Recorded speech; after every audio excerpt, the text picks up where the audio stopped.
Hey, so I'm scrolling through Facebook these days and I see two different things. I see things like, she should have just listened to the officers. That's her fault that she died. And things like, they're God's chosen people. What can you do? But then I see the other side, which is, being a good Christian means being opposed to tyranny. That's what Jesus did against Rome, and that's what we needed to do now. And other things like, genocide is bad. These perspectives are both coming from people that claim to be Christians. And that means a very important part. They're in the body of Christ. So what do we do with these two opposing perspectives of the body of Christ? It's like what I'm seeing right now is the hand is punching itself in the stomach and saying, ha ha ha, take that, you stupid liver, that's going to teach you to act like a liver instead of being a fist. But if we look at what Paul talked about, a body that is made up of just eyes or just ears is useless. I've been training jiu-jitsu for several years now, and there's an important concept of the balance of pushing and pulling. And you want to shift between that push and pull with an explosive movement in the hope of a singular goal, such as a sweep or an attack. And that's the body of Christ. Like, we are made up of muscles which are designed to push and ligaments which are designed to pull. And it's only by the two of them working directly opposed to one another that any movement actually happens in the body of Christ and in our bodies as well. But the difference is it's moving towards a singular goal. But right now it just feels like, what's the goal? There's, for some people it's, I want to be loving and compassionate, like the way that you taught me to be, and the other people it seems they're searching for certainty to find peace. We're never promised certainty in anything. That's the mystery of Christ. There's mystery at the center of that. But the real question that keeps coming up, and I feel there's a deep echoing silence with this question, it's who is the head of the body? It's pretty clear that that's Jesus. And if that's true, then the next question is, what would Jesus be moving towards? So if we look at the New Testament, we could maybe try and answer that with the fruits of the Spirit, maybe love, joy, peace, patience, kindness, goodness, gentleness, faithfulness, and self-control. Maybe that's a thing. Like a cell in your body, every single cell has the same DNA of the whole.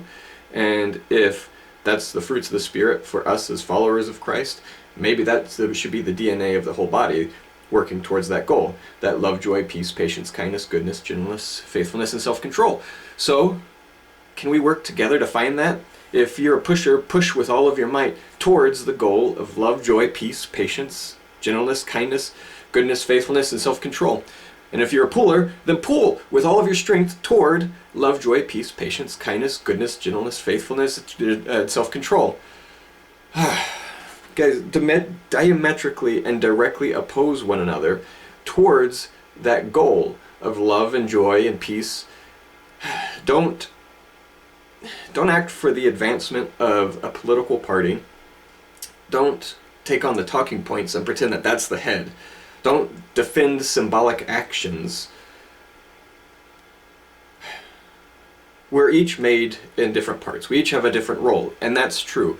But the most important part is moving towards a singular goal, and right now I don't see a unified movement towards love, joy, peace, patience, goodness, kindness, gentleness, faithfulness, and self-control.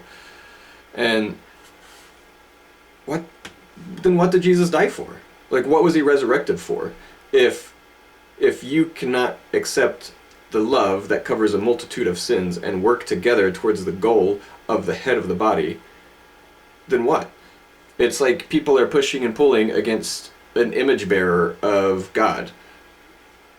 Just by right of being on this earth, they become an image bearer, and there's nothing you can do about that. So if you claim to be a Christian and a part of the body of Christ, then stop trying to make everything a bicep or an elbow or whatever part of the body you are. Let the cuticles cuticle. Let the ligaments ligament. Let the joints joint. But let the head, the leader, direct whatever it is you're doing, moving towards love. So measure yourself and look at the log in your eye first before you even think about the speck in your neighbor's eye. There are differing opinions, there are differing perspectives, and those are real, but let Jesus be the head, not you. If you are a Christian and you are in the body, you do not get to decide what the head does with the body. Sorry, but that is not what you signed up for. So stop pretending that you know best. Do what God made you to do. If God made you to work on behalf of the orphan and the widows and the prisoners and the poor and the sick, then work on their behalf. And if He made you to oppress the vulnerable, to take advantage of the sick, to create orphans and widows, then maybe you are in the wrong body. Or maybe you're just a damaged cell that needs to be treated with the radical love and undeserved love of Jesus. But if after you receive all of that love and you still haven't aligned yourself with the head and the goal of the head, then maybe it's time that you recognize that you might be a cancer and the great physician needs to remove you from the body. I